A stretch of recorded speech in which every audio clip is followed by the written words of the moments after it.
네, 현재 우리는 점유의 요건을 보고 있습니다.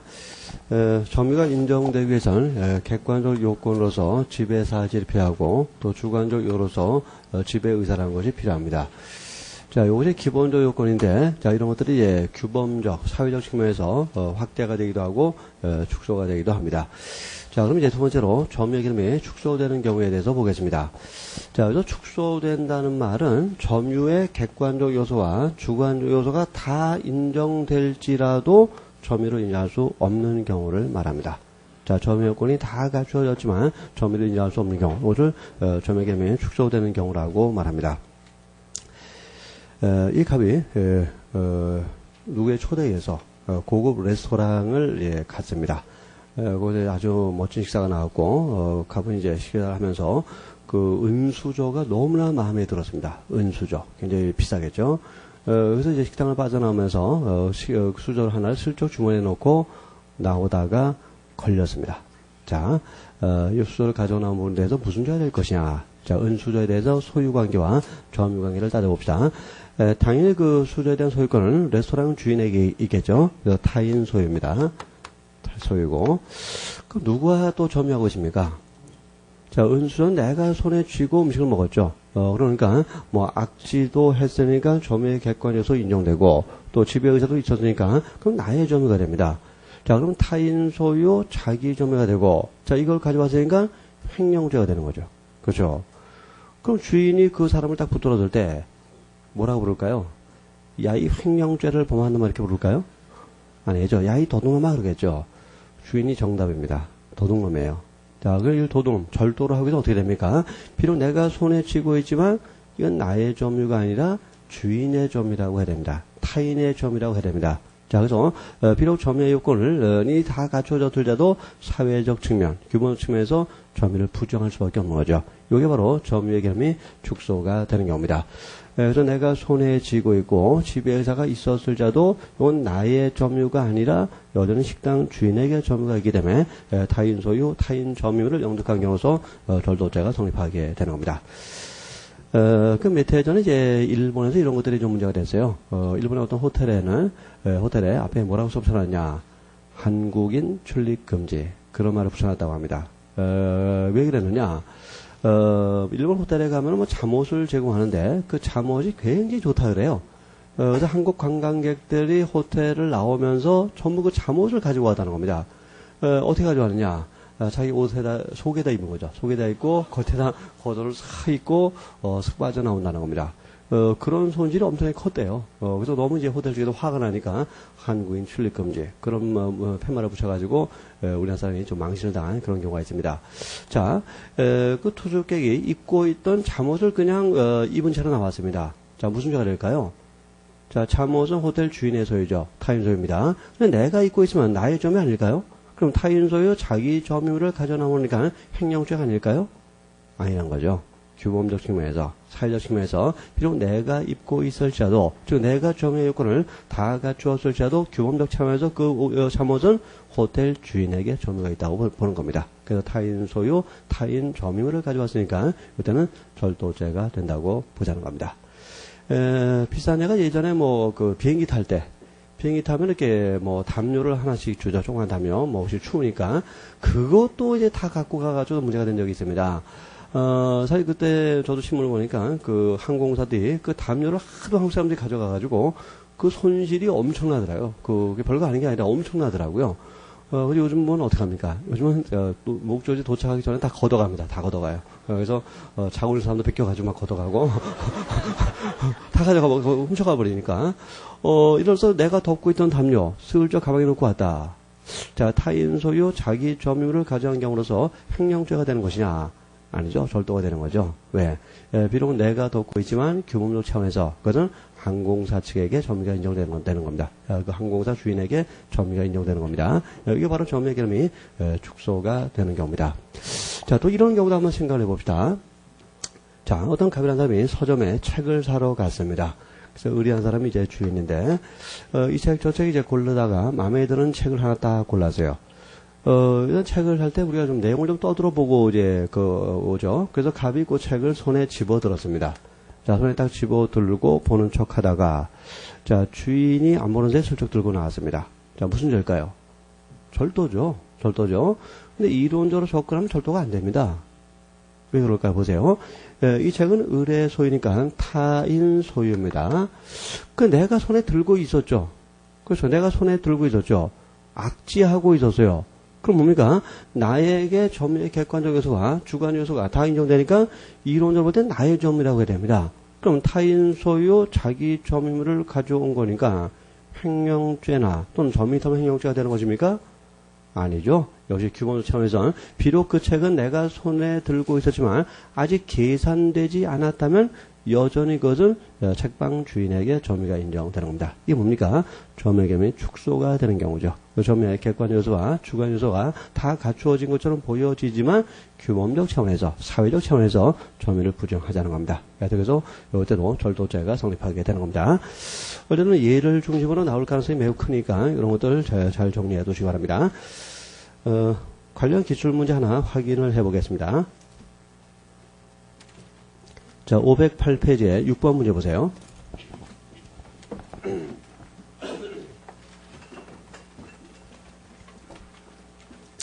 508페이지 6번 문제. 자, 다음 중 거래액의 경험치에 의해서 점유의 기능이 제한되는 경우가 아닌 것은, 자, 점유의 기능이 제한되는 경우는 어떤 경우를 말합니까? 축소되는 경우를 말합니다. 지금 제가 여러 가지 예를 말씀드렸는데 점유의 기능이 축소되는 경우, 즉 점유의 객관적 요소와 주관 요소가 다 갖추어졌을지라도 규범적 차원에서 점유를 인정할 수 없는 경우를 말합니다. 1번 상품을 매입하기 위해서 고객이 잡고 있는 상점의 물건, 이미 말씀드렸죠. 이건 고객의 점유가 아니고 주인에게 점유가 인정되는 겁니다. 자, 2번 숙박하는 손님에게 제공된 잠원, 이것도 설명드렸죠. 손님의 점유가 아니라 그 호텔 주인에게 점유가 인정되는 겁니다. 3번 식당 손님이 사용하고 있는 수저, 이것도 말씀드렸죠. 손님의 점유가 아니라 이것은 식당 주인에게 점유가 인정되는 겁니다. 4번 강간 피해자가 도피하면서 현장에 두고 온 핸드백, 이게 점유의 개념이 축소되는 경우였습니까? 아니죠. 점유의 개념이 확대되는 경우였죠. 정신적 점유만으로도 점유가 인정되는 경우로서 이건 확대되는 경우였으니까 이것이 제한되는 경우가 아닙니다. 4번이 답이에요. 5번 국제회의장에서 회의 참석자에게 제공된 이어폰, 자, 비록 내 귀에 꽂혀있지만 이게 나의 점유가 아니라는 거죠. 그러니까 이어폰 제공자의 점유가 되는 겁니다. 그래서 타인 소유, 타인 점유가 됨으로써 절도가 될 수 있는 겁니다. 이것도 점유의 개념이 제한되고 축소가 되는 경우입니다. 그 다음 7번 문제를 보겠습니다. 사법시험 문제입니다. 형법상 점유에 관한 설명 중 옳은 것은 다툼이 있는 경우는 판례에 의한 1번 재물에 대한 사실상의 지배를 요함으로 피해자가 자신의 가게 안에서 반지를 잃어버린 직후에 손님이 이를 발견하고 가져간 경우, 자, 가게 안에서 잃어버린 반지 점유이탈물입니까? 가게 안이었으니까 비록 주인이 잃어버렸을지라도 그 반지는 가게 안에 있는 것이고, 가게 안에 있다면 비록 소재를 모를지라도 주인에게 포괄적인 또 일반적인 지배자가 인정됨으로써 여전히 주인의 점유가 되는 겁니다. 그래서 손님은 타인 소유, 타인 점유를 가져갔기 때문에 절도죄가 되는 겁니다. 자, 1번 틀렸고요. 자, 2번 권리행사 방해에 있어서 타인의 점유라면 권원으로 인한 점유를 의미하므로, 아직 우리 안 봤는데 미리 나왔어요. 맞습니다. 무효인 강제 경매 절차에서 경매 목적물을 매수하여 이를 점유하고 있는 매수인의 점유는 권리행사 방해죄에 있어서 타인의 점유라고 할 수 없다. 이건 판례자인데 타인의 점유라고 할 수 있다는 게 대법원의 태도입니다. 자, 그 이유는 권리행사 방해죄 쪽에 가서 상세하게 설명을 좀 드리겠습니다. 판례가 약간 입장을 좀 바꿔가고 있어요. 그런 내용들 가서 설명드리겠습니다. 하여튼 여기서는 틀렸고요. 자, 3번 문 앞에 배달된 신문은 주인이 이를 인식하지 못한 이상 주인의 구체적인 지배자가 존재하지 않고 신문 보고서의 지배도 이미 벗어났으므로 지나가던 사람이 이를 가져간 경우에는 점유이탈 횡령죄 아니죠.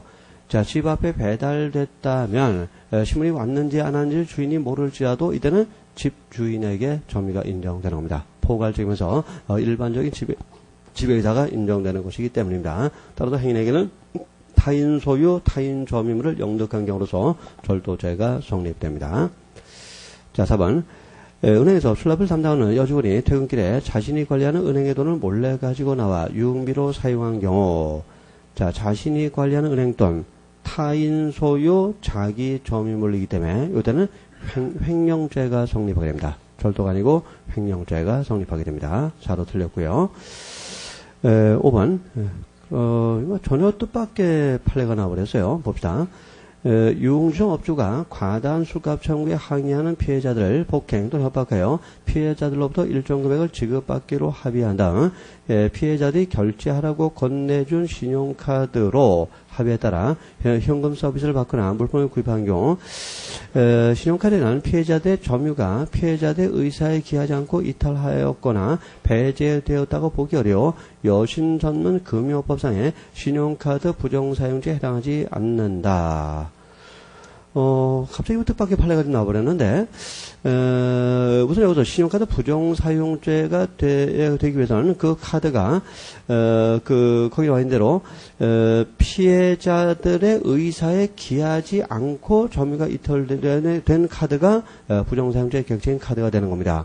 근데 여기서 카드는 어떻게 출력했습니까? 폭행 협박으로 카드를 출력했어요. 공갈을 통해서 카드를 출력했는데, 자, 이 공갈을 통해서 카드를 출력했다는 것은 피해자가 무서워서 카드를 줬다는 겁니다.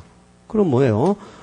피해자의 의사에 의해서, 자, 의사에 의해서, 이탈했다고, 이제 볼 수가 있는 겁니다. 그러나 이제, 어쨌건, 피해자 의사에 기하지 않고 이탈했거나 배제되었다고 봐야만 부정사용죄 객체인 신용카드가 되는 건데 이 사안은 거기에 해당되지 않는다고 본 사안입니다. 뭐 상세한 내용은 이제 우리가 사기죄 편에 가면 신용카드 부정사용죄가 나와요. 거기 가면 다시 한번 나오는 내용입니다. 어쨌건 좀 엉뚱한 판례가 좀 나와버렸는데 우선 이제 그 결론 중심으로 정리를 해두시면 됩니다. 그래서 모든 신용카드가 부정사용죄 객체가 되는 것이 아니라 피해자의 의사에 기하지 않고 이탈하거나 점유가 배제된 이제 그런 이제 카드들이 객체가 되는 건데 이 사안은 거기에 해당되지 않는다고 우리 판례가 본 겁니다. 그래서 그렇게 보기 어렵기 때문에 부정사용죄 안 된다고 본 사안이에요.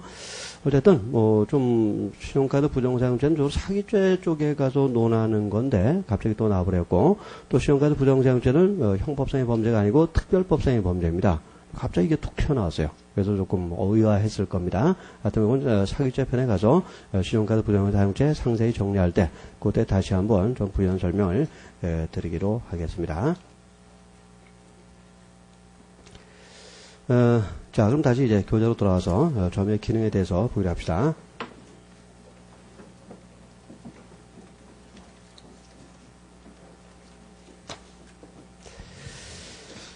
이 점유가 이제 형법상으로 어떠한 기능을 수행하는가? 첫째, 항위 객체로서의 기능을 수행하는 경우가 있습니다.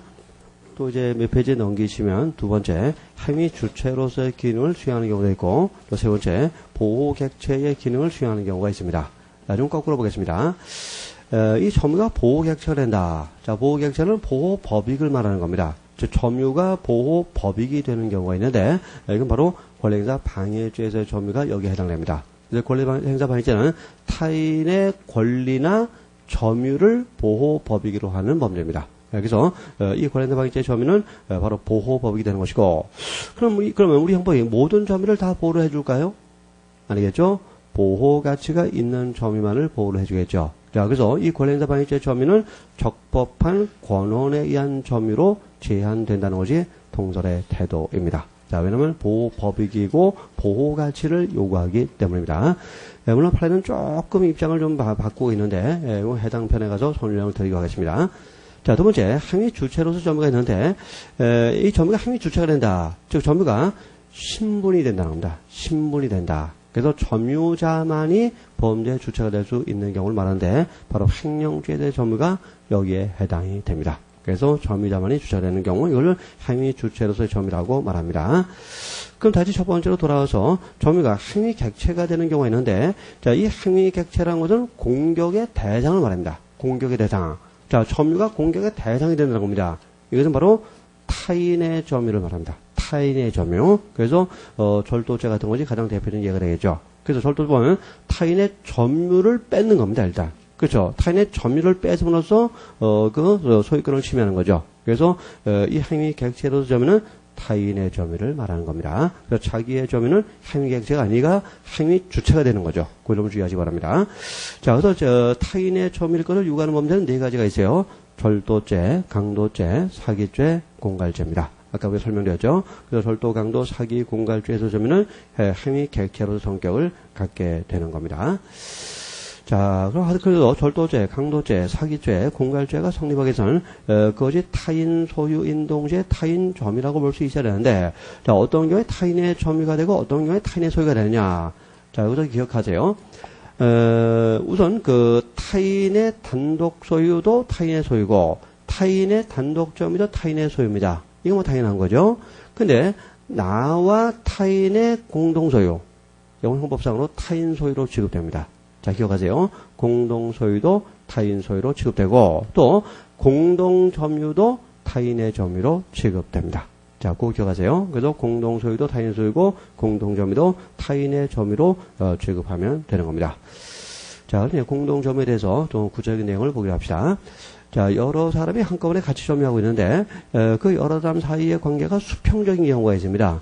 즉 상하 관계가 존재하지 않는 경우죠. 이런 것을 대등 관계에 의한 공동점유라고 말하고, 공동점유나 상호 간에 주종 관계가 존재하는 경우가 있습니다. 이런 것을 상하 관계에 의한 공동점유라고 말합니다.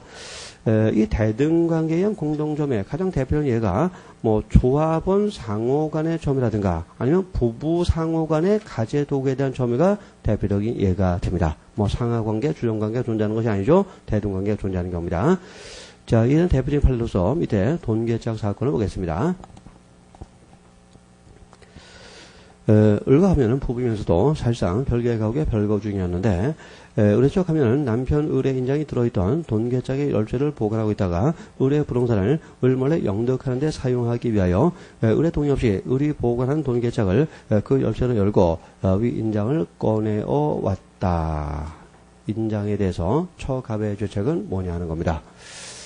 자, 사를 한번 분석해 본다면, 자, 두 사람 부부지만 별거하고 있습니다. 자, 남편이 사는 집하고, 또 처갑이 사는 집은 이제 다른 집이었다는 겁니다. 근데 이제 남편의 인장이 있는데, 자, 인감도장이 있는데, 이건 당연히 남편의 소유죠. 근데 이것은 이제 괴짝 안에 들어 있었다는 겁니다.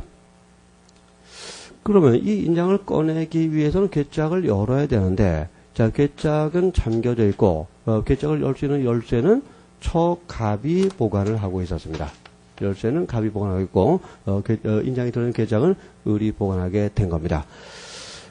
결국, 을은 이 괴짝을 갖고 있지만 인장을 꺼낼 수는 없어요. 왜? 열쇠가 없기 때문이죠. 또 갑은 열쇠는 갖고 있지만 괴짝이 없기 때문에 인장을 꺼낼 수가 없도록 되어 있어요. 그러면 어떤 경우에 이 인장을 꺼낼 수 있을까요? 두 사람이 합의했을 때죠. 그래서 을은 괴짝을 내놓고 갑은 인장을 열쇠를 내놨을 때 이때 인장을 꺼낼 수 있도록 이렇게 장치해 놓은 겁니다. 근데 갑이 이제 몰래 남편의 집에 들어가 가지고 열쇠로 이 괴짝을 열고 인장을 꺼내어 가져왔다는 겁니다. 자, 이때 처에 대해서 무슨 죄를 인정할 것이냐 문제입니다. 자, 혹시 소유관계와 점유관계를 따지면 답은 나오게 됩니다. 자, 인장은 남편의 소유니까 타인 소유입니다. 자, 그럼 누구의 점유일까요? 자, 혼자서는 인장을 꺼낼 수가 없는 상황이다. 두 사람의 마음이 합쳐져야만 인장을 꺼낼 수 있다. 결국 두 사람이 이 인장을 공동으로 관리하고 있다고 보는 것이 타당하죠. 자, 이 공동관리 바로 공동점유를 말하는 겁니다. 근데 공동점유는 어떻게 취급하면 된다고 했죠?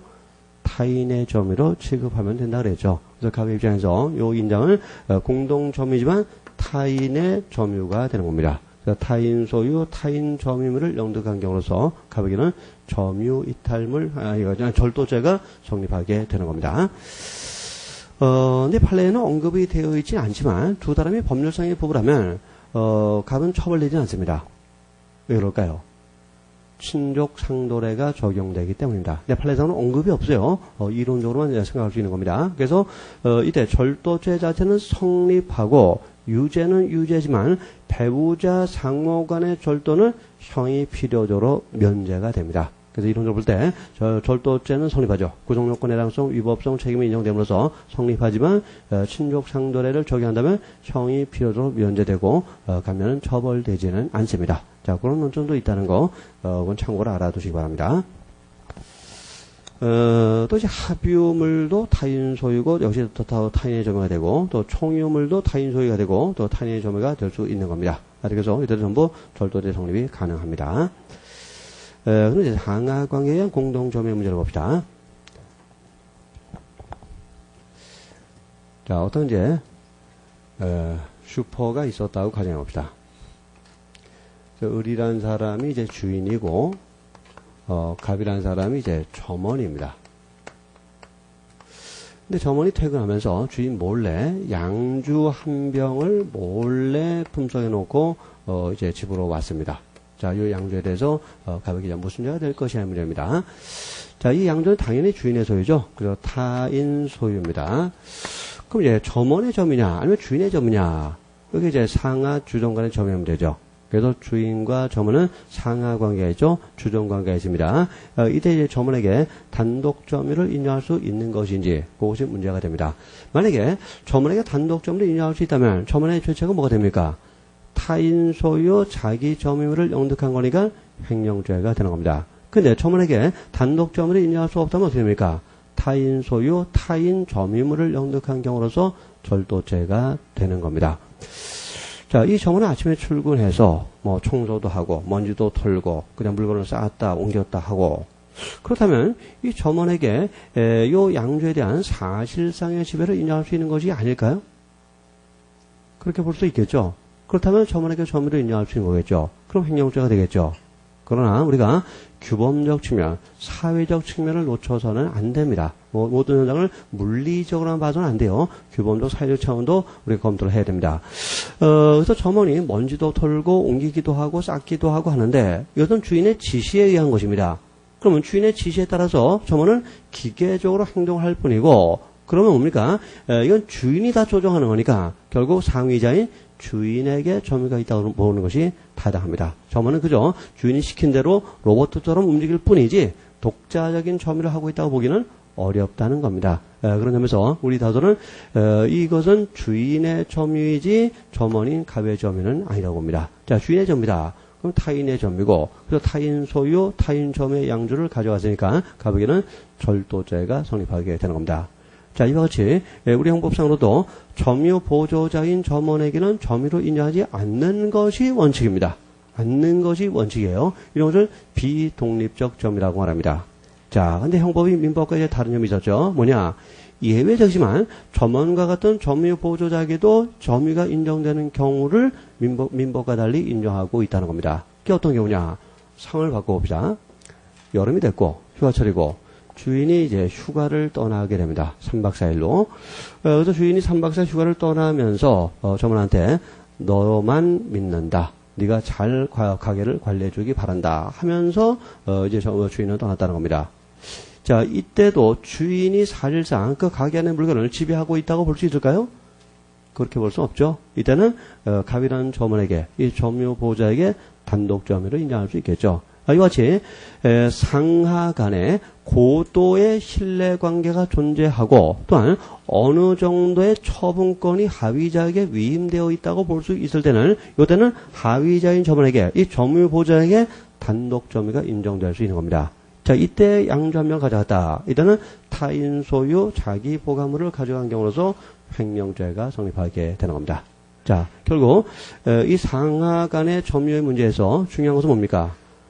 고도의 신뢰관계, 이게 중요합니다. 그 다음에 어느 정도의 처분권이 위임되어 있느냐, 이거 좀 중요한 겁니다. 그래서 고도의 신뢰관계가 존재하고 어느 정도의 독자적인 처분권이 위임이 되어 있다면 하위자에게 단독 점유가 인정되고, 그러면 타인 소유 자기 점유물을 가져간 경우로서 횡령죄가 성립할 수 있다는 겁니다. 그러나 그런 신뢰관계라든가 처분권이 위임되어 있지 않다면 이때는 절도죄가 성립하게 된다는 것입니다. 자, 판례를 봅시다.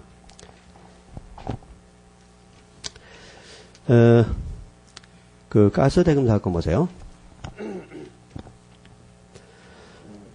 정보의 주인은 점원 갑에게 금고 열쇠와 오토바이 열쇠를 맡기고 금관의 20만 원을 배달될 가스 대금으로 지급할 것을 지시한 후 외출하였던 바.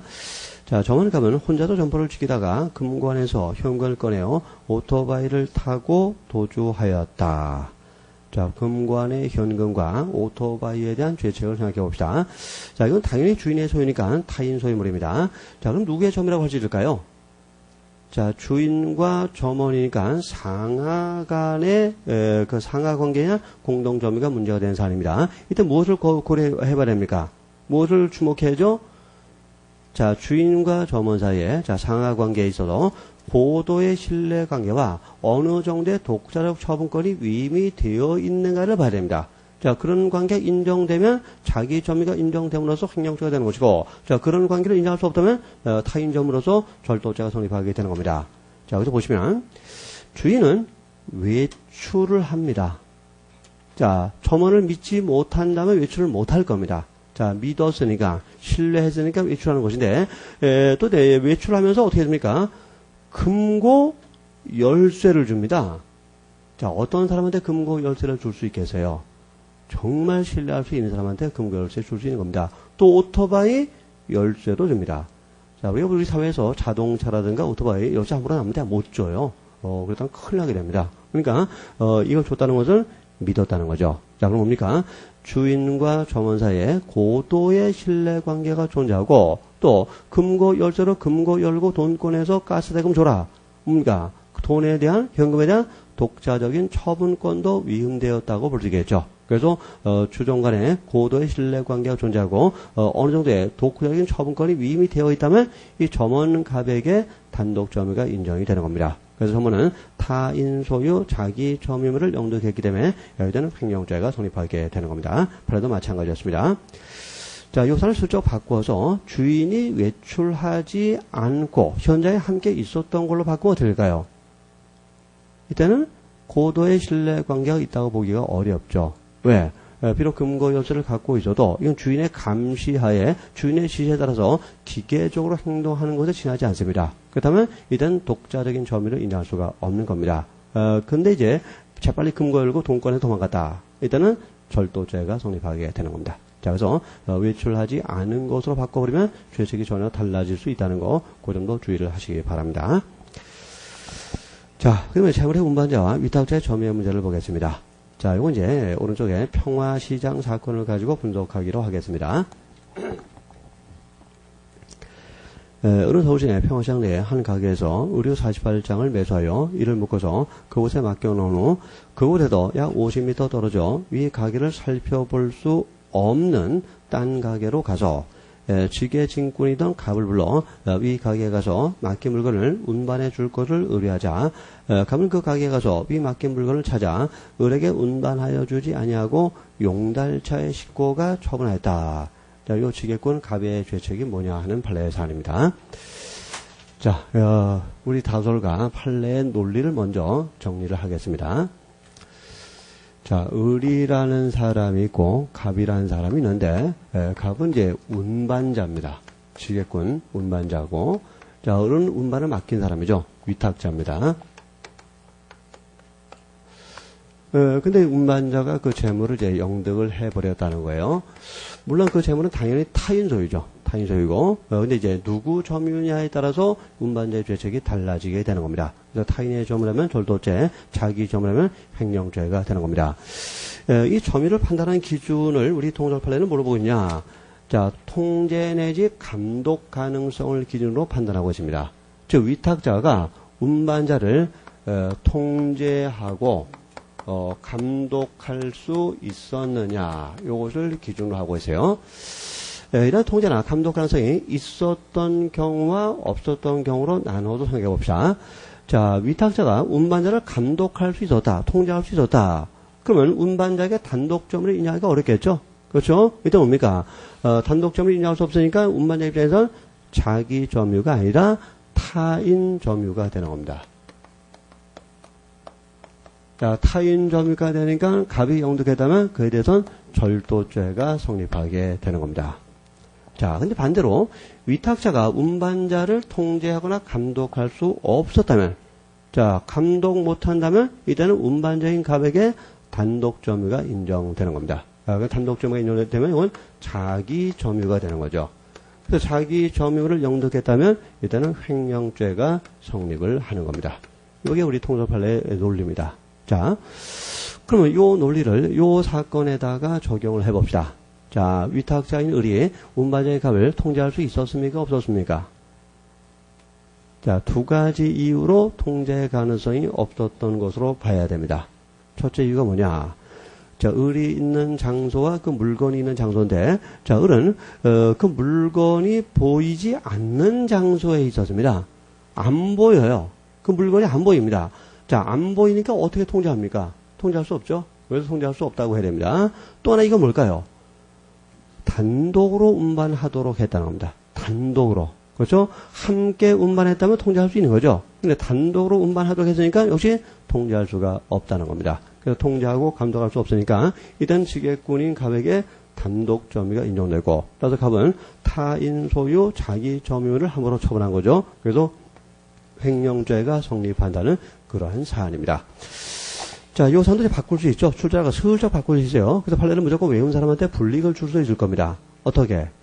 일단 그 물건을 볼 수 있는 장소로 바꿔버리고 또 동행한 것으로 바꿔버리면 얘기는 달라지게 되는 거죠. 그래서 볼 수 있는 장소이고 또 동행을 했다면 통제할 수 있는 것이고, 일단은 지게꾼에게 단독 점유를 인정할 수 없고 그러면 타인 점유가 되니까 그때는 절도죄가 성립하게 되는 겁니다. 자, 그래서 사안을 변경했을 때 결론이 달라질 수 있다는 거 주의를 하시기 바랍니다. 자, 밑에 판례들도 사실관계하고 결론 중심으로 정리하시기 바라고요. 자, 그리고 다음 페이지에서 임시된 포장물의 점유 문제를 보겠습니다.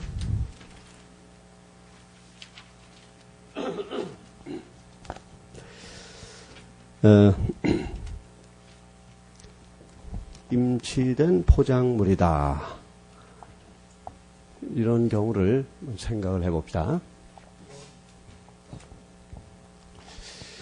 이제 을이라는 사람이 이제 소포를 보내려고 합니다. 그래서 이제 시계를 보내려고 해요. 그래서 일단 이제 시계가 있는데 이걸 이제 포장을 하겠죠. 그래서 박스로 포장을 했습니다. 그래서 이것이 이제 갑이라는 우체부한테 맡겨지게 된 겁니다. 그래서 그는 이제 위탁자가 되는 것이고, 자, 우체부는 위탁을 받아서 배달을 한 사람이니까 수탁자가 되는 겁니다.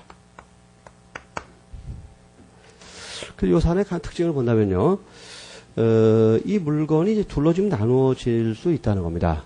첫째 이제 내용물, 시계죠. 그 다음에 내용물 포장한 박스, 뭡니까? 포장물이죠. 둘로 나눠진다는 겁니다. 이게 바로 임치된 포장물의 경우입니다. 임치된 포장물. 그래서 지금 맡겨줬는데 시계를 박스로 포장해서 맡겨줬다는 겁니다. 그래서 우체부가 이제 이걸 배달하다가 보니까 안에 뭔가 덜렁덜렁 흔들려요. 야, 이거 뭔가 좋은 게 들어있나 보다. 그래서 우체부가 박스를 열고 보니까 시계가 있어요. 그래서 시계만 싹 보내면서 갖고 대신 돌멩이 하나 딱 집어넣고 다시 포장해가지고 돌멩이를 배달했다는 겁니다. 자, 시계만 꺼내 가졌어요. 뭡니까? 내용물만 갖고 포장물은 안 가졌다는 겁니다. 박스는 안 가졌다는 겁니다. 그렇죠? 내용물만 꺼내갖고 박스는 안 가졌다는 거예요. 포장물은 안 가졌다는 겁니다. 그래서 이 내용물을 꺼내 가진 수탁자 갑에게 무슨 죄가 성립할 것이냐, 이 문제입니다. 자, 시계는 당연히 을의 소유죠. 타인 소유죠. 그건 뭐 그 문제가 되지 않고, 누구 점유냐가 문제가 되는 겁니다. 누구 점유냐. 자, 이 내용물에 대해서는, 자, 위탁자의 점유냐, 수탁자의 점유냐에 대해서 학설이 많이 대립이 되어 있습니다. 한 5개 정도 학설이 있는데, 첫째 견해가 판례의 태도와 가깝습니다. 첫째 견해를 먼저 보겠습니다. 포장물 전체에 대해서는 수탁자에게 점유가 이전되고 그 내용물에 대해서는 위탁자에게 점유가 유보되어 있다는 겁니다. 자, 포장물 전체란 말은 뭡니까? 이 시계 박스 합해서 지칭하는 거죠. 시계 박스 모두에 대해서는 뭡니까? 그 수탁자 갑에게 점유가 있는 것이고, 그러나 그 내용물, 자, 박스 빼고 시계에 대해서만은 또 반대로 보낸 사람 을한테 점유가 있다는 겁니다. 그래서 이 사안에서 보세요. 갑이 박스째 가져버렸다면 무슨 죄가 될까요? 자, 그 내용물과 포장물 전체에 대해서는 수탁자에게 점유가 있으니까 자기 점유물을 영득한 것이 되니까 횡령죄가 되는 겁니다. 근데 박스는 안 갖고 내용물만 지금 꺼내가진 사람입니다. 근데 내용물에 대해서는 또 누구한테 점유가 있다는 겁니까?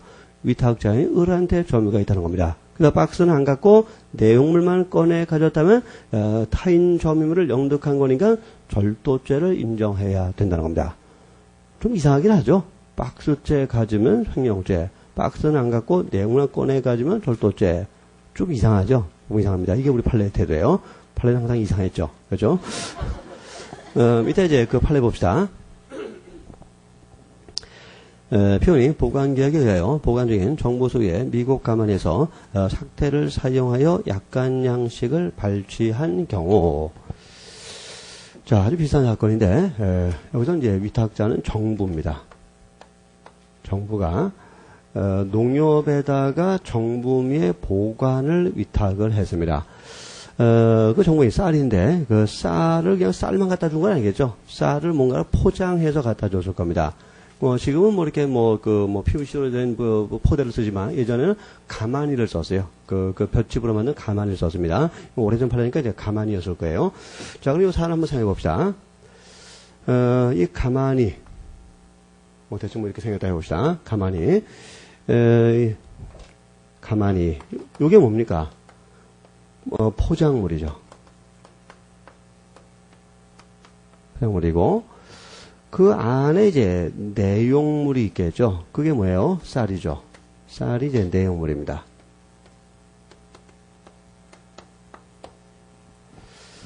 근데 갑이라는 농협 직원이 삭대란 걸 이용해서요. 그 삭대가 뭔지는 가을에 추곡, 수매 같은 거 할 때 TV에 가끔 나옵니다. 이렇게 꼭 죽창처럼 생겼죠. 그래서 포대를 쿡 찔러가지고 보면 쌀이 이렇게 나오는 이제 그런 겁니다. 그러니까 뭡니까? 이 가마니를 뜯지 않고도 쌀을 빼낼 수 있는 그런 어떤 도구가 될 수 있겠죠. 자, 그걸 이용해서 수백 가마의 쌀로부터 조금씩 빼낸 겁니다. 따라서 전체 가마니 수는 변동이 없는 거죠. 예를 들어서 500가마 했다면 500가마 변동이 없어요. 그러나 전체 중량은 감소가 된 거죠. 이런 식으로 이제 가마니 수에는 변동이 없고 중량만 조금씩 더 축을 내가지고 쌀을 이제 몰래 빼돌린 겁니다. 어떤 사건입니까? 가마니는 안 가져갔어요. 내용물인 쌀만 가져갔다는 거죠. 가마니는 안 가져가고 내용물인 쌀만 가져갔다는 거죠. 자, 이 쌀에 대해서 누구에게 점유가 있느냐? 자, 이 아까 첫 번째 학생이 놀랬다면 내용물에 대해서만은 위탁자한테 점유가 있다고 했죠. 그럼 뭡니까? 타인 소유, 타인 점유물을 가져갔으니까 절도죄가 되겠죠. 그래서 자기가 보관하는 창고 안에 있는 쌀이었지만 횡령을 인정하지 않고 절도를 인정했다는 겁니다. 자, 요 판례, 요 점을 읽어봅시다. 변이 발표한 포장함 입내 보관 중에 정부 소유의 점유는 정부에게 있다는 겁니다. 자, 포장함 입내 뭡니까? 가마니 속, 요죠. 가마니 속에는 쌀은 정부에게 점유가 있다는 겁니다. 좀 이상하긴 하죠. 아니, 갑이 그 창고 안에 보관하고 있는데 왜 이게 정부 점유입니까? 갑의 점유로 보는 게 더 타당할 것 같은데, 하여튼 이건 정부 점유다. 타인의 점유다. 그래서 타인 소유, 타인 점유물을 영득했기 때문에 절도에 해당된다고 판시를 했습니다. 자, 이게 우리 판례의 태도고요. 여러 가지 다른 학설들이 있는데, 자, 다수설은 5번째 학설입니다. 5번째 학설을 보겠습니다. 구체적인 위탁관계 취지 내지 태양에 따라서 형식적 위탁관계일 때는 위탁자에게 점유가 있다. 따라서 그걸 가져갔다면 타인 점유를 가져갔으니까 절도죄가 되고, 또 실질적 위탁관계인 경우에는 수탁자에게 점유가 이전되므로 횡령죄가 성립된다는 겁니다. 이게 우리 다들의 태도예요. 자, 그래서 형식적 위탁관계와 실적 위탁관계를 나누자는 입장인데, 그럼 어떤 경우가 형식적 위탁관계고 어떤 경우가 실적 위탁관계냐, 요 그거이 또 문제가 될 겁니다. 사실 이게 애매하긴 해요. 어떤 경우가 형식적이고 어떤 경우가 실질적인지 그것이 애매한데, 쉽게 우리가 이해하자면 이렇게 얘기할 수 있습니다. 지금 을이라는 위탁자가 자, 수탁자한테 물건을 맡긴 겁니다. 근데 그 물건을 이제 박스에 싸서 어떤 물건을 맡겼다는 겁니다. 자, 임치된 포장물의 물건이죠. 포장물의 문제죠. 근데 수탁자가 도저히 박스를 열 수 없도록 되어 있다면, 이때는 이런 것을 형식적 위탁관계 말합니다. 그러니까 수탁자가 박스를 열 수도 없고 물건 함부로 볼 수도 없고 꺼낼 수도 없는 이런 경우를 형식적 위탁관계 말하고, 근데 수탁자가 이 물건을 맡은 사람이 박스를 열 수도 있고 물건을 꺼낼 수도 있고 볼 수도 있는 경우라면 이런 경우는 실질적 위탁관계라고 보는 겁니다. 자, 그래서 형식적 위탁관계일 때는 여전히 위탁자한테 점유가 있다고 보자는 거죠. 그래서 형식적 위탁관계임에도 불구하고 수탁자가 물건을 꺼내서 가졌다. 타인 소유, 타인 점유물을 가졌으니까 절도죄를 인정하자는 겁니다. 근데 마음대로 박스를 열 수도 있고 물건을 꺼낼 수도 있고 볼 수도 있는 그런 실적 위탁관계의 경우는 수탁자에게 점유가 이전된다고 보자는 겁니다. 따라서 물건을 꺼내서 가졌다면 타인 소유, 자기 점유물을 영득했기 때문에 횡령죄 성립을 인정하자는 겁니다. 이게 우리 타조설의 태도가 됩니다. 자, 그렇다면 이 우체부 사건, 자, 타조를 대입해서 봅시다. 타조를 대입하면 아까 판례를 대입하면 뭐가 됩니까? 내용물에 대해서는 위탁자한테 점유가 유보되어 있으니까 타인 소유, 타인 점유물을 영득한 경우로서 절도죄가 되겠죠. 그럼 이제 타조설에 때문에 어떻게 될까요? 자, 이것이 형식적 위탁관계일까요? 실질적 위탁관계일까요? 자, 우체부가 자신이 배달하는 소포를 마음대로 뜯어서 볼 수가 있습니까? 그건 절대 안 되는 거죠. 그럴 수가 없는 거죠. 그럼 뭡니까? 이것은 형식적 위탁관계로 보는 것이 타당합니다. 그렇다면 내용물이든 포장물이든 위탁자한테 점유가 유보되어 있는 것이고, 그러면 이 우체부는 타인 소유, 타인 점유물을 영득한 거죠. 따라서 절도죄가 된다고 보는 것이 타당합니다. 그래서 판례 이해할죄도 또 타조 이해할죄도 절도죄가 된다는 결론에서는 여기서는 요 사안 자체로서는 변동이 없는 겁니다.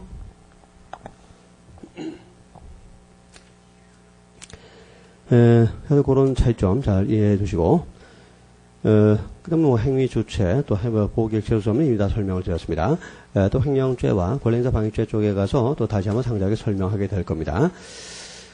자, 그 다음에 이제 네 번째 논점으로서 점유의 주체에 대한 문제를 보겠습니다. 자, 누가 점유할 수 있느냐 문제입니다. 자연인은 당연히 점유의 주체가 되는데, 자, 법인은 점유의 주체가 될 수 없습니다. 자, 법인은 점유할 수 없어요. 왜 그럴까요? 사실상의 의사를 법인은 가질 수가 없기 때문입니다. 즉 법인은 점유 의사가 없어요. 사실상의 의사를 가질 수가 없기 때문에 법인의 점유가 민법상으로는 인정되지만 형법상으로는 인정되지 않는 겁니다. 중요한 차이점이에요. 자, 두 번째 사자의 점유 문제가 있습니다. 자, 죽은 사람. 자, 죽은 사람이 점유할 수 있느냐. 자, 그 문제인데 이건 세 가지 경우로 나누어서 분석을 해봐야 됩니다. 첫째가 탈취 의사로 사람을 살해한 후 피해자 재물을 영득한 경우입니다.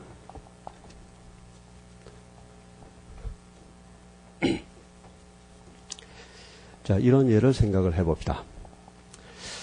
갑은 을이 아주 정말 값비싼 시계를 차고 있다는 걸 알고 을을 살해하고 그 시계를 뺏겠다는 생각을 가졌습니다.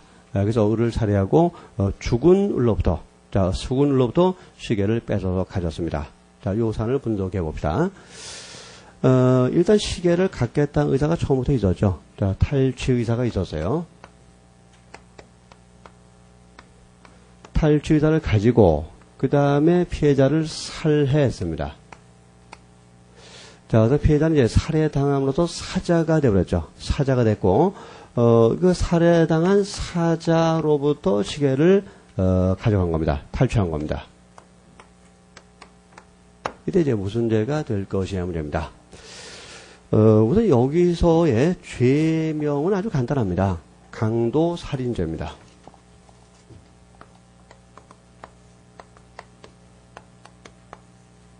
자, 살해했는데 살해는 가장 강한 폭행입니다.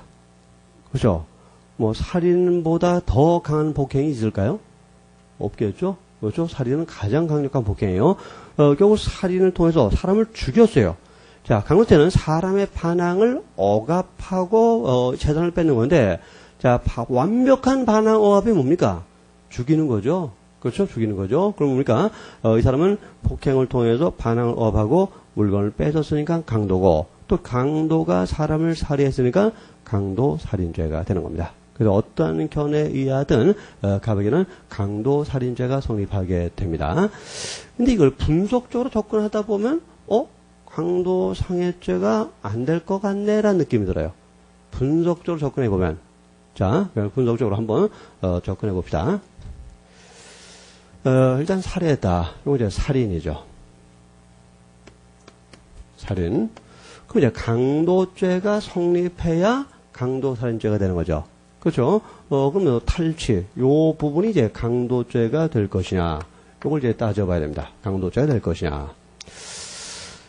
이 강도죄는 타인 소유, 또 타인 점유물을 객체로 하는 범죄입니다. 자, 그러면 그 시계가 누구 소유인지, 탈취할 때 시계가 누구 소유인지, 또 누구 점유인지를 따져봅시다. 갑이 을을 살해하고 을의 시계를 가져왔으니까 이 시계는 누구 소유입니까? 탈취 당시. 자, 이 당시 을이 죽은 이후에 탈취했는데 탈취 당시 이 시계는 누구 소유가 됩니까? 을의 소유입니까? 을은 사자고 사자는 소유권을 가질 수 없어요. 그러나 소유권은 상속이 되죠. 그래서 을이 사망하는 순간 즉시 상속인에게 소유권이 인정되는 겁니다. 결국 상속인도 타인이죠. 그래서 상속인 소유가 되는 겁니다. 타인 소유예요. 그럼 점유도 상속인 점유가 되는 것입니까? 자, 상속인의 점유를 침해했다고 말할 수 없죠. 왜 그렇습니까? 형법상 점유의 상속은 인정되지 않기 때문입니다. 자, 소유의 상속은 인정되지만 점유의 상속은 인정되지 않아요. 형법상으로는. 그럼 을이 죽었는데 사자인 을의 점이라고 말할 수 있을까요? 자, 을은 죽은 사람이고 그럼 점유이사를 가질 수가 없죠. 점유이사가 없다면 사자의 점유도 아니에요. 그럼 뭡니까? 이 시계는 분석적으로 접근해 보니까 강도죄 객체가 안 되는 겁니다. 그럼 강도죄는 성립할 수 없어요. 그럼 강도죄가 성립할 수 없다면 강도살인죄도 안 되는 거죠. 그렇죠? 이런 문제가 있다는 겁니다. 어쨌든 전체적으로 보면은 사람을 죽이고 물건을 뺏었으니까 강도살인이라는 결론은 누구든지 다 인정합니다. 근데 분석하자 보니까 이게 강도살인이 안 된다는 거예요. 자, 여기서 이제 문제가 되는데 아주 간단히 해결할 수 있는 방법은 뭡니까? 사자의 점유를 긍정하는 방법이겠죠. 그렇죠. 사자의 점유를 긍정해버리면 타인 소유, 사자의 점유, 즉 타인의 점유를 영득했으니까 쉽게 강도가 되고 강도가 사람을 살해한 거니까 강도살인죄가 아주 쉽게 된다는 겁니다. 그러나 사자의 점유를 인정하는 건 안 된다 그랬죠. 왜? 점유를 인정하기 위해선 주관적 요소로서 점유 의사가 필요한데 사자는 아무런 의식이 없죠. 그러니까 점유 의사도 없어요. 그럼 사자 점유 인정할 수 없는 겁니다. 도대체 그럼 누구의 점유로 봐야 될 것이냐? 상속인의 점유도 아니고 사자의 점유도 아니고 이거 어떻게 할 것이냐? 자, 어떻게 합니까? 우리 다솔은 을의 생전의 점유를 침해하는 것으로 파악합니다.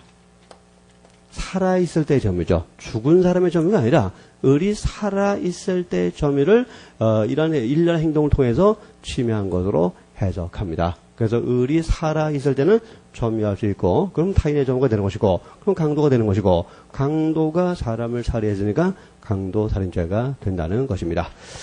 그 다소를 다시 한번 확인해 봅시다. 피해자가 생전에 가지고 있던 점유를 살해, 탈취 등 일련의 행위에서 침해하는 것이라고 이해하는 견해. 이게 이제 다소의 태도입니다. 자, 주의할 점은 사자의 점유를 인정하지 않아요. 그래서 소극설입니다. 자, 사자의 점유를 침해한 것을 보지 않죠. 사자의 점유를 침해한 것을 보지 않고 피해자의 살아있을 때 점유를 침해한 것으로 보는 겁니다. 생전 점유를 침해한 것으로 본다는 겁니다. 그 논리를 주의하시기 바랍니다. 자, 두 번째 경우 살해 후 영득의사가 생겨 피해자 재물을 영득한 경우입니다. 이건 사안이 좀 달라요. 일단 이제 살해했습니다. 자, 살해를 하고 나서 영득의사, 탈취의사가 생긴 겁니다. 그래서 이제 사자의 물건을 이제 탈취를 한 겁니다. 이런 경우죠. 그리고 두 번째 경우는 살해 당시에는 영득의사가 없었기 때문에 이때는 강도살인죄는 성립하지 않습니다. 살해 당시에 강도죄 성립이 가능해야 되는데, 자, 살해 당시에 영득의사가 있어야 강도가 되는 겁니다. 근데 이 사안은 살해 당시에는 영득의사가 없었죠. 그래서 이거는 강도살인이 안 되고 그냥 살인죄가 독자적으로 성립하게 됩니다. 살인죄. 그 다음에 이제 탈취가 생겨가지고, 사자의 재물을 탈취했을 때, 이 탈취에 대해서 이제 무슨 죄가 될 것이냐, 이것이 문제가 되는 겁니다. 역시 이것도 간단하죠. 소유 관계하고 점유 관계를 따져보면 됩니다. 자, 이것이 이제 누구 소유냐? 누구 소유일까요? 상속인 소유죠. 소유의 상속은 인정되기 때문이죠. 상속인 소유고, 그러니까 타인 소유는 인정되는 겁니다. 그럼 누구 점이냐 하는 것이 문제가 되는 겁니다. 누구 점이냐? 누구 점이냐? 1차. 사자의 점유냐? 자, 사자의 점이 인정됩니까? 인정되지 않죠. 그렇죠? 그 2단계. 그럼 상속인의 점유냐? 자, 점유의 상속은 형법상 인정되지 않죠. 그럼 상속인의 점유도 아니고, 그럼 세 번째, 생전의 점유를 침해했다고 볼 수 있습니까? 자, 생전의 점유를 침해했다고 보는 것은, 요 첫 번째 사안과 똑같이 보자는 거죠. 자, 첫 번째 사안에 대해서 다들은 생전의 점유를 침해했다고 보는 거죠. 그렇죠? 살해와 탈취 등 일련의 행위를 통해서 피해자가 살아있을 때의 점유를 침해했다고 보자는 건데, 근데 이 사안도 생전의 점유를 침해한 것을 본다는 소리는 두 번째 사안과 첫 번째 사안을 같은 것으로 보는 것입니다. 근데 같아요? 전혀 사안이 다르죠. 전혀 사안이 다름에도 불구하고 이 생전의 점유를 침해했다고 보는 것은 이건 타당하다고 할 수가 없다는 겁니다. 자, 그래서 이건 뭡니까? 생전의 점유를 침해한 것도 아니고, 그럼 어느 누구의 점유도 인정할 수 없다는 겁니다.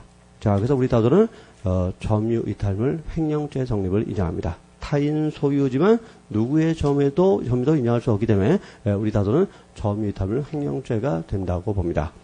예, 판례는 좀 달라요. 판례는 어떤 입장이냐? 거기 판례가 나와 있는데, 생전에 가진 점유는 사망 이후에도 여전히 계속된다고 봤습니다. 자, 생전의 점유가 사망 이후에도 계속된다는 겁니다. 사망 이후는 사자가 됐을 때도 여전히 점유가 인정된다. 그 말이죠. 사자가 됐을 때도 여전히 점유가 인정된다. 그러니까 뭡니까? 이거는 사자의 점유고, 을의 점유고, 그럼 타인 소유, 타인 점유물을 가져왔으니까 이런 절도죄가 된다는 게 우리 판례의 대로입니다. 그래서 다수설에 따르면 사자의 점유를 인정할 수 없고 상속의 점유도 인정할 수 없기 때문에 점유 이탈물이 되고, 그래서 점유 이탈물 횡령죄를 인정하는 것이 다수설이지만 판례는 그 사자의 생전의 점유가 사망 이후에도 지속이 되기 때문에 일단 사자의 점유, 즉 타인의 점유가 되는 것이고 절도죄를 인정하고 있다는 겁니다. 판례에 따르면 절도죄, 다수설에 따르면 점유 이탈물 횡령죄가 됩니다. 밑에 자취방 사건을 보겠습니다. 감공한시경 을의 자취방에서 술을 마시던 중 을이 이 새끼야 그렇게 살지 말라며 갑의 따귀를 때리고 산업재해로 오른손가락 2개가 없는 갑에게 모욕적인 욕설을 하자 이에 격분하여 부뚜막에는 부엌칼을 집어들고 을을 10여 차례 힘껏 찔러 살해하였다. 이때까지는 물건에 대해서 욕심이 없었습니다. 그러니까 일단 살인죄가 됩니다. 살인죄. 갑은 그 방에서 술에 취하여 잠들었다가 06시경 일어나, 자, 4시간 반 있다가 피 묻은 옷을 벗고 벽에 걸려있는 900만 원이 예금된 을명의 통장 1개, 도장 1개, 현금 10만 원이 들어있는 을의 점퍼를 입고 나왔다. 뭡니까? 살해 이후에 영득의사가 그래가지고 영득한 거죠. 죽은 사람의 물건을 들고 나온 거죠. 자, 실판의 구조하고 똑같습니다. 거기까지 봅시다. 그 점퍼를 입고 나오는데, 그 점퍼를 입고 나온 부분에 대해서 이제 무슨 죄가 될 것이냐. 자, 판결 요지 밑줄 보시면, 피해자가 생전에 가진 점유는 사망 이후에도 여전히 계속된다는 겁니다. 그래서 뭡니까? 피해자 점유가 여전히 계속되고 있으니까, 이건 타인 소유, 타인의 점유고, 타인 소유, 타인의 점유니까 절도죄가 된다는 겁니다. 그래서 판례는 살인죄와 절도죄의 실체적 경합범의 성립을 인정했습니다. 그러나 다도는 생전의 점유의 계속을 인정합니까? 인정하지 않죠. 그래서 점유이탈물 횡령죄를 인정하는 것이 다수설의 태도입니다. 그래서 통들어 이해할 것이냐 판례 이해할 것이냐에 따라서 결론이 달라지는 사니까 주의를 하시기 바랍니다. 자, 여기서 이제 용어적으로 하나 주의할 점은요. 자, 판례를 가만히 보세요. 자, 피해자가 생전에 가진 점유는 사망 후에도 여전히 계속되는 것으로 보아야 한다. 자, 살해 점유를 긍정한 겁니까? 부정한 겁니까? 자, 그거에 대한 평가가 좀 달라지는데, 어쨌든 살아있을 때 점유가 사망 이후에도 지속된다는 말은 사자의 점유를 인정한 것과 마찬가지로 볼 수가 있겠죠. 그래서 우리 판례태를 사자 점유 긍정설 또는 뭐 적극설이라고 해석하기도 합니다. 근데 판례 뉘앙스는 사자가 직접 점유하고 있다, 그런 말을 안 쓰고 있죠. 생전의 점유가 사망 이후에도 지속되고 있다고 말하고 있다는 겁니다. 그런데 그 말의 뉘앙스가 사자의 점유를 직접적으로 인정한 건 아니었다는 겁니다. 자, 그래서 우리 판례는 사자 점유 긍정설이 아니라 생전 점유 계속설이다, 이렇게 분석하시는 분도 있습니다. 물론 결론은 같죠. 그렇죠? 뭐 사자가 점유를 하든 아니면 생전의 점유가 계속이 되든 하든 의례의 점유라는 건 분명하다는 겁니다. 절도죄 같은 경우는 분명한데 표현상으로 사자가 직접 점유한다고 볼 것이냐, 아니면 생전의 점유가 사망 이후까지 계속될 뿐이지 사자는 점유할 수 없다고 볼 것인지, 그 표현은 조금 해석은 갈릴 수가 있다는 겁니다. 어쨌든 이런 것은 상대적으로 평가를 하셔야 됩니다. 이런 우리 판례태를 놓고 사자 점유 긍정설 또는 적극설로 분류하시는 분도 있고, 사자 점유 긍정설은 아니고 적설은 아니고 이건 생전 점유 계속설이라고 불러야 된다, 그렇게 이견을 제시하시는 분도 있다라는 겁니다. 그런 점을 잘 이해를 해두시고 상대적으로 평가를 하셔야만 됩니다. 자, 이제 세 번째 경우가 피해자의 사망과 무관한 자가 사대의 휴대폰을 영득을 한 경우입니다. 예를 들어서 갑이 을을 살해하고 그냥 가버렸어요. 그럼 갑은 살인죄가 됩니다. 자, 을은 죽었는데, 자, 누군가 제3자인 병이라는 사람이 지나가다가 사자의 물건을 가져갔다는 겁니다. 자, 그 사자의 물건 상속인 소유죠. 타인 소유입니다. 그러나 상속인의 점유를 인정할 수 없죠. 또 사자의 점유도 인정할 수 없죠. 결국 이제는 점유 이탈물이 되는 겁니다. 그래서 제3자인 병에게는 점유 이탈물 횡령죄가 성립한다는 것이 우리 통돌의 태도입니다. 이 부분은 뭐 판례는 없으니까 판례태를 함부로 말하기는 어렵습니다. 그래서 두 번째 사안의 경우는 판례가 있으니까 그 경우 판례의 태도를 잘 이해를 해 두시기 바랍니다.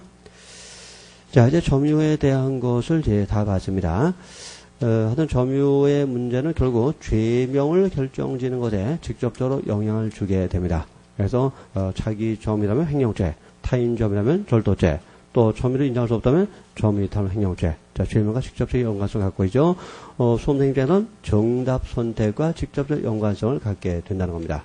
그러니까 중요하지 않을 수가 없는 거예요. 하여튼 그 사례식으로 주로 나오니까 그 사례 중심으로 정리를 하셔야 됩니다.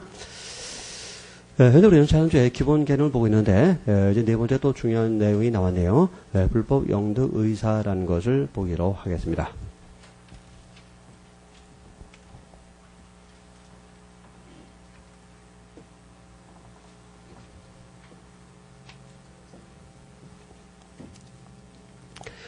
어제 우리가 재란죄를 분류해봤는데, 재란죄는 영득죄와 비영득죄로 나뉘어졌습니다.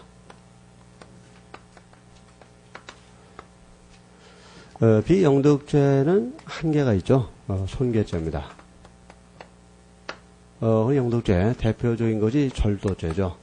물론 강도도 마찬가지고 사기도 마찬가지고 공갈도 마찬가지고 다 영득죄입니다.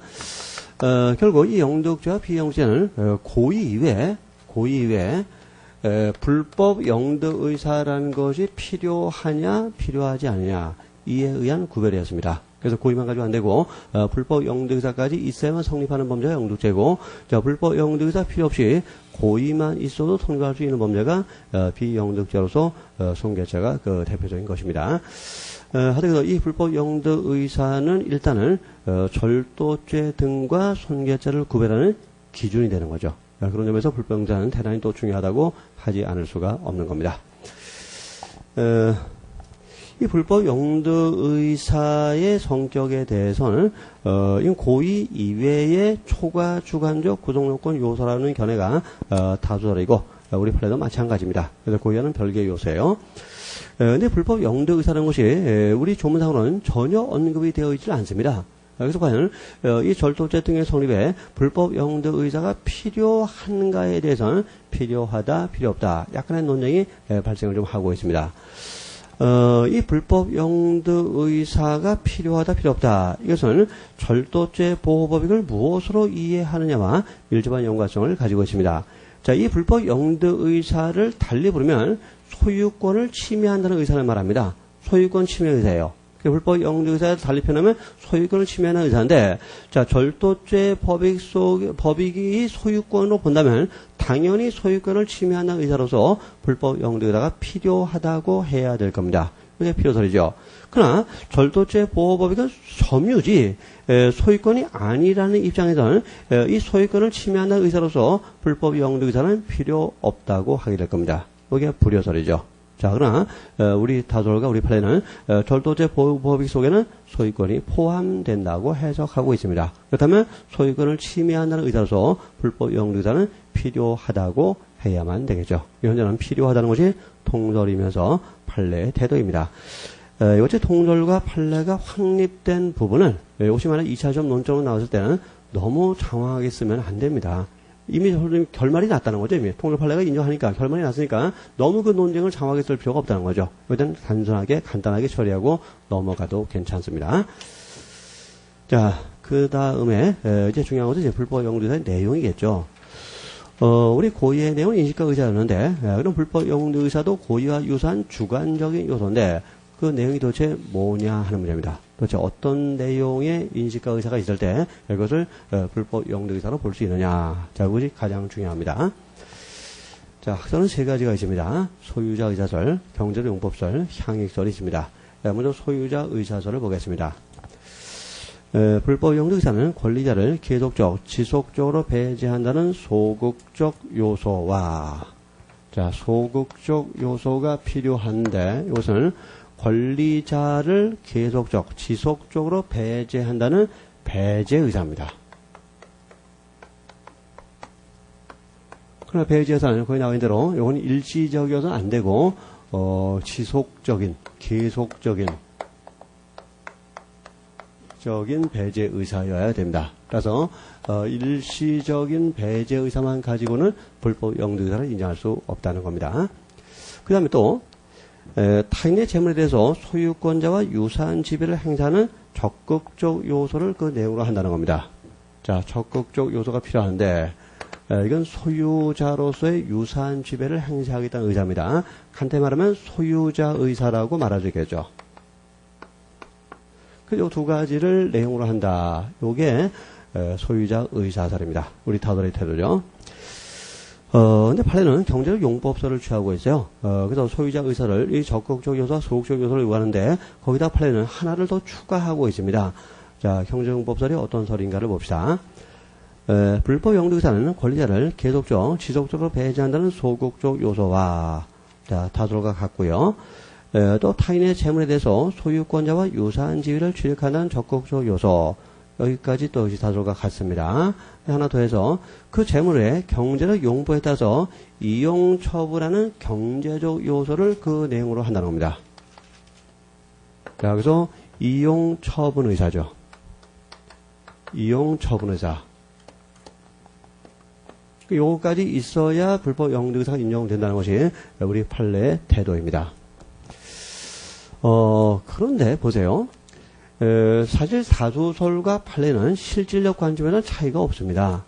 자, 다주설은 경제적 요소는 고려하지 않고 소유자 의사를 요구하는데 소유자 의사라는 건 뭡니까? 소유자로서 이용하고 처분하겠다는 의사입니다. 그렇죠?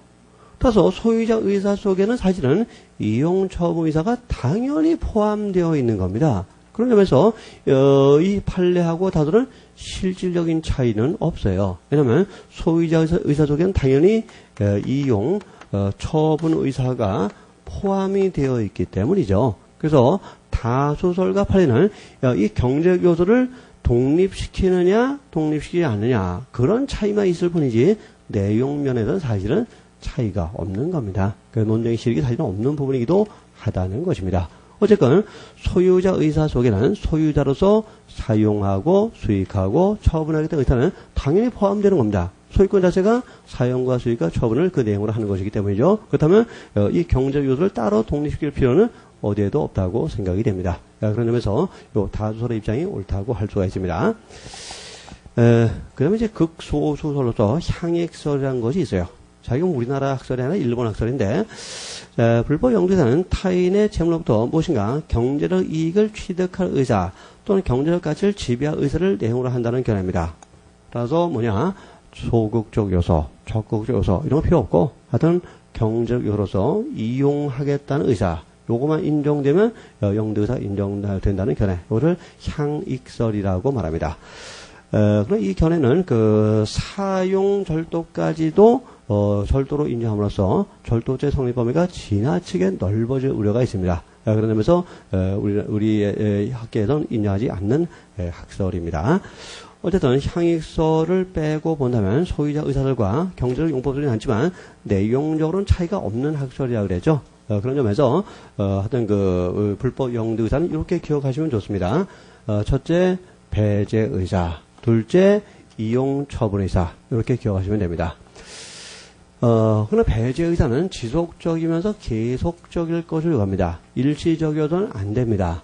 그러나 요 이용 의사 같은 것은 계속적이든 일시적이든 상관이 없습니다. 주의하세요. 그래서 계속적, 그 다음에 일시적 불문하는 것입니다. 그럼 이 소극적 요소와 적극적 요소의 내용에 대해서 좀 구체적으로 생각을 해봅시다. 자, 소극적 요소, 배제의사인데, 이 배제의사라는 것은 재물에 대한 권리자의 종래 지위를 계속적, 지속적으로 제거, 배제하려는 의사를 말합니다. 자, 밑에 내연녀 폐물 사건 봅시다.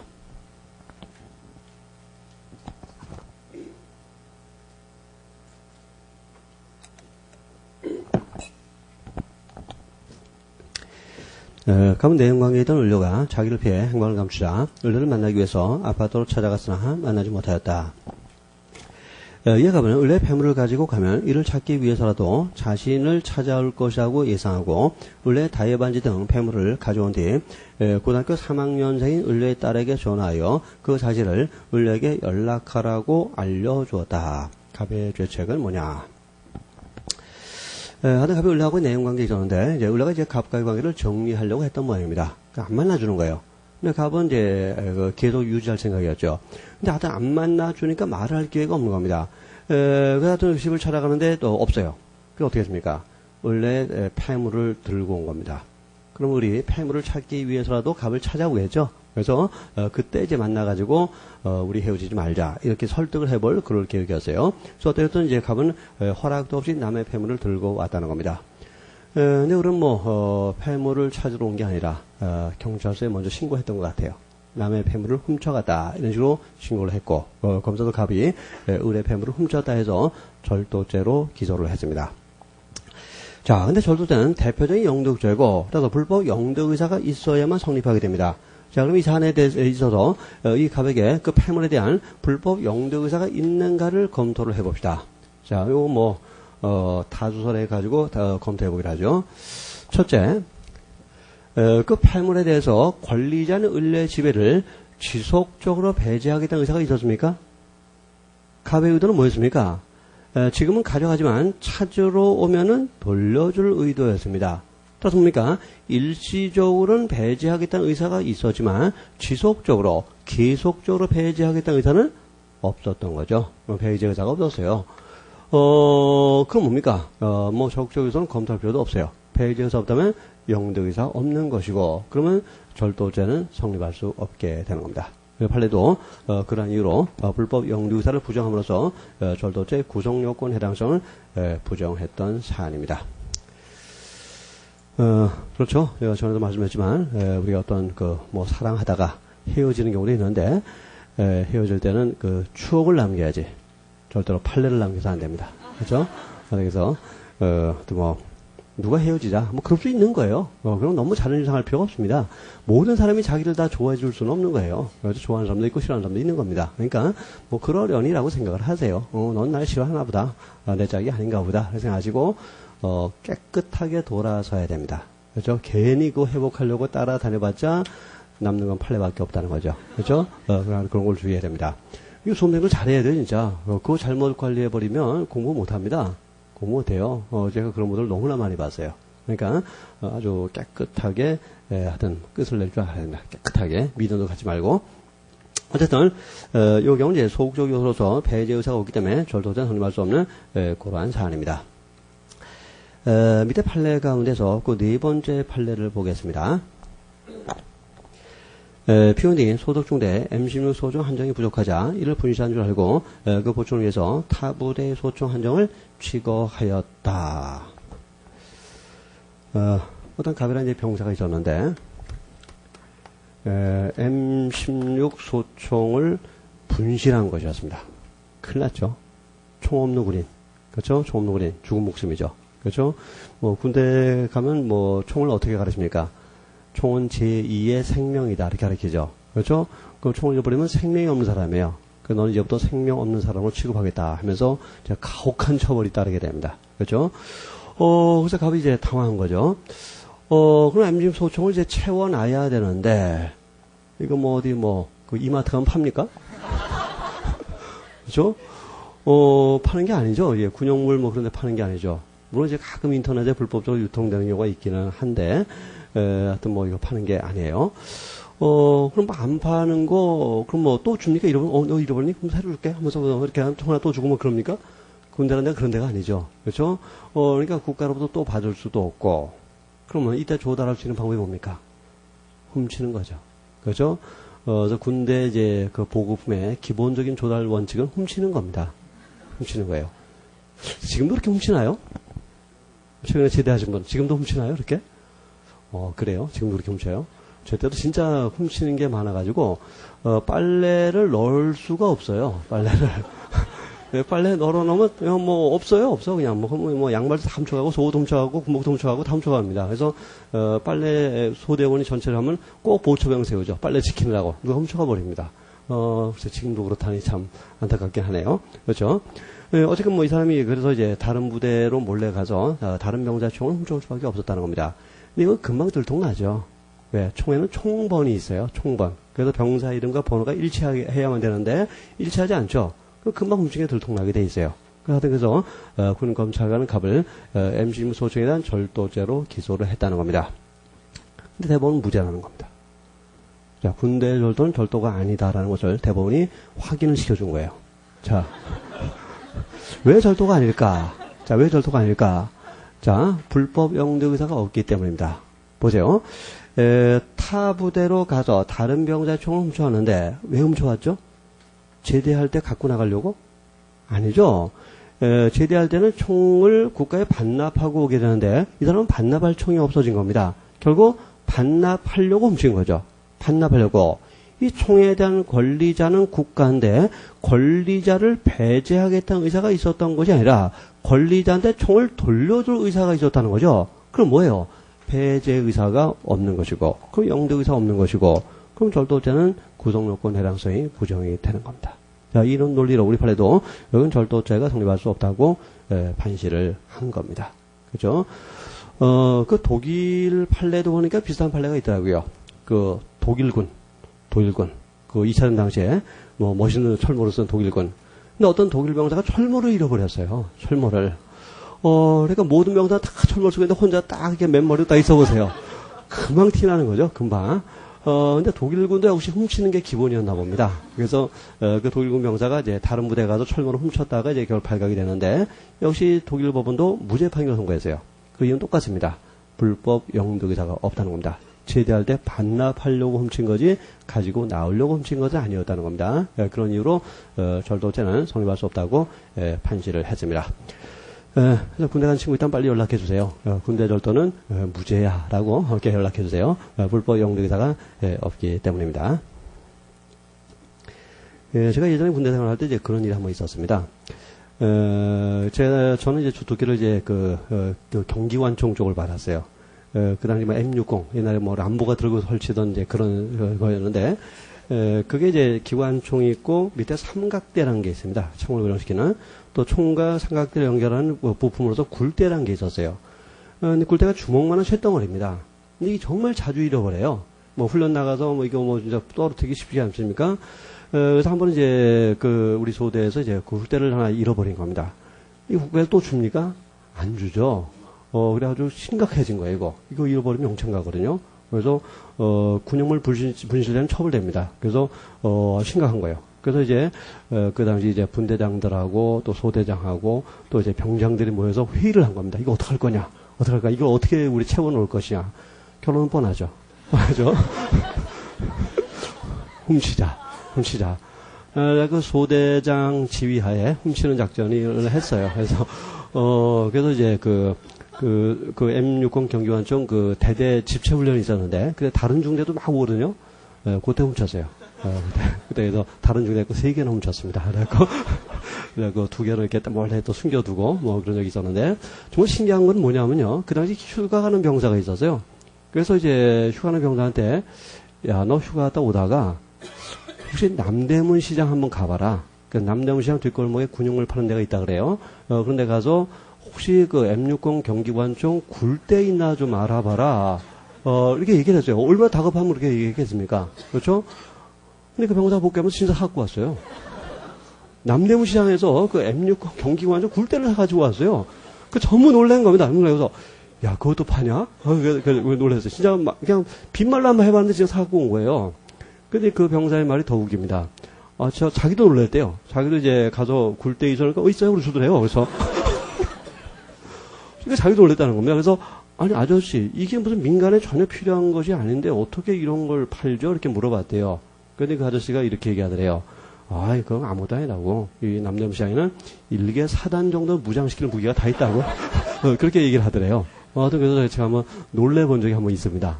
어쨌건, 뭐, 굴대 3개나 훔쳤지만 역시 무죄입니다. 왜? 불법 용도에서는 없는 것이기 때문입니다. 자, 얘기가 좀 길어졌는데, 잠깐 쉬었다가 적극적 요소를 보겠습니다.